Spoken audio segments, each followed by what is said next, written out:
My dream since childhood has always been to one day move to a small cottage in the countryside or near the woods and mountains. To have nature at my doorstep, where I can work on creative projects, write, read, and just be. Maybe accompanied by my loved one and a dog, which would be a huge plus, but never something I expected. I grew up close to the countryside, and in my early teens, I spent a couple of years working at the local stable. What I loved most were the early mornings before the day got busy with people and riders, when I could see, feel, and smell the sunshine, the horses, the dogs, the birds, the whole world waking up around me. The scent of dry hay, or on rainy days, the damp gravel roads. The quiet sound of horses munching on their breakfast before heading out to pasture. Many of the riders were focused on equestrian competitions, and there was pressure to compete. But I wasn't there for that. I was there for the horses, to be in the bubble of caring for them, for the simple rhythm of their daily routines. I always thought I would become a farmer growing up. If someone had told me then that 10 years later I would be living in London, working in the marketing department of one of my favorite brands, rushing to grab my takeaway lattes most mornings, I never would have believed them. I was a countryside girl who became a true city woman. For the first 4 years in London, I got caught up in the stress, the rush from A to B to C, the fast walking, the irritation at slow walkers, days spent mostly in the office or at the pub after work. Even when I went on walks, they were for fitness, power walking through the city with a podcast or Taylor Swift in my ears, barely noticing what was around me, lost in a dream state. Still, somewhere deep inside me, the dream of returning to the countryside remained, but it felt distant, something for the far future.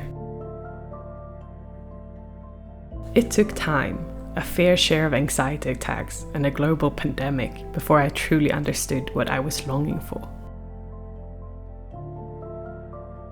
During the first part of the pandemic, I found myself drawn to YouTubers sharing their stories of escaping the daily grind and moving into the wilderness. I fell in love with creators like Jonna Jinton. Her content planted a seed in my mind, a vision of a different way of living, but I was too caught up in my own unhealed problems, patterns, behaviors, and trauma to see it as a real possibility. For the first time in years, I started to considering moving back to Sweden, where I'm from. I wanted to do what they had done, but there was a problem. I didn't have the money to sustain such a move, and I had no idea where I would go. Then, after more reflection, I realized something. What I truly wanted wasn't necessarily to live in the middle of nowhere. I wanted peace. I wanted calmness. I wanted to connect with nature and be present. I came across a quote: "The grass isn't greener on the other side, it's greener where you water it." So, I started looking for ways to water my own grass, right where I was. I set myself a small daily challenge to start my mornings with a walk in my local park, to do a short guided meditation as a part of my morning routine, and to journal.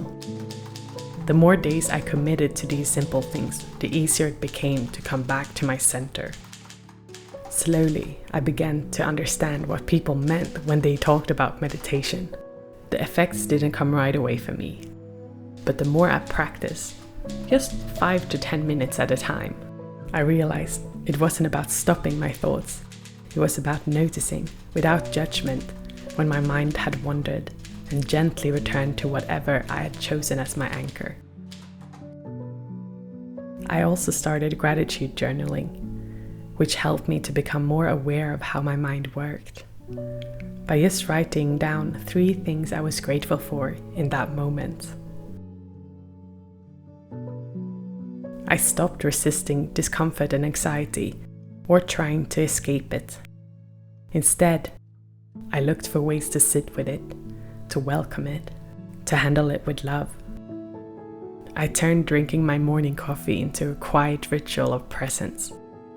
I allowed myself to brew in peace, giving myself a screen-free moment to smell, taste, and enjoy each sip. Bit by bit, I built my inner confidence. I became my own rock. And then I really started to see how much nature was already around me. The more present I became with myself, the more of my surroundings I noticed.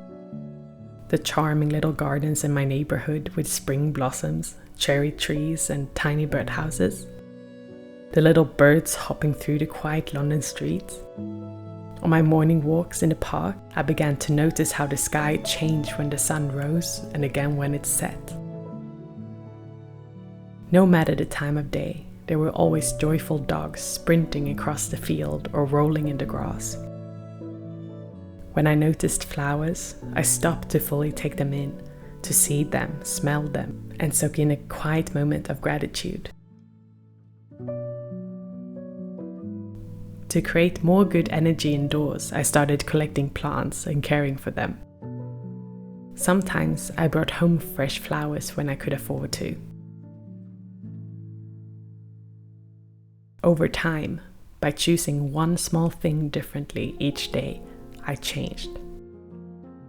I came home to myself, and I learned that no matter what challenges come my way, I'm strong enough to learn from them and handle them. That realization alone brought a new sense of peace. I still dream of one day living in a cozy house close to nature, far away from the city. I'm currently living in Geneva, Switzerland, and I am close to mountains and nature. However, outside our apartment, there's still a busy road I need to cross before I reach the beautiful river.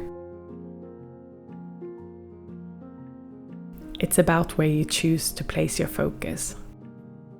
I now know that I don't need to escape in order to feel peace.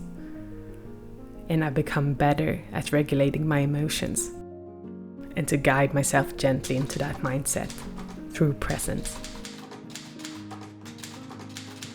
Sometimes I think we humans are wired to notice the negative, maybe as a survival instinct, but we can train ourselves to choose where we direct our attention.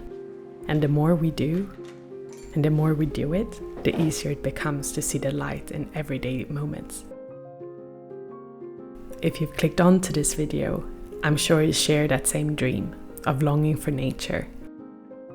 Here's a little challenge for you. Where you are right now, I invite you to take a moment and find something green. It can be as simple as an indoor plant, a tree outside the window, or the sky. Let me know in the comments what you noticed.